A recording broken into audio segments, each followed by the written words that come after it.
ప్రధానమంత్రి నరేంద్ర మోదీ గారు దీపావళి పండుగను దేశ రక్షణలో ఉన్న జవాన్లతో కలిసి గోవా తీరంలో స్వదేశీ విమాన వాహక నౌక ఐఎన్ఎస్ విక్రాంత్ నౌకాదళ సిబ్బందితో దీపావళి జరుపుకున్నారు. జవాన్లకు స్వీట్లు తినిపించారు.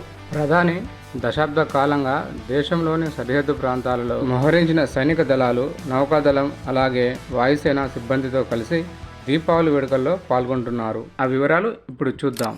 2014 సియాచిన్ గ్లేసియర్ లడక్, 2015 అమృత్సర్లోని Dogra award memorial Punjab, 2016 Sumdoh Himachal Pradesh, 2017 Gurez sector Jammu Kashmir, 2018 Harsil Uttarakhand, 2019 Rajouri Jammu Kashmir, 2020 Longewala సరిహద్దు పోస్ట్ రాజస్థాన్, 2021 నౌషేరా జమ్మూ కాశ్మీర్, 2022 కార్గిల్ లడక్, 2023 లేప్చా హిమాచల్ ప్రదేశ్, 2024 కచ్ గుజరాత్, 2025 ఐఎన్ఎస్ విక్రాంత్ గోవా సముద్ర తీరం.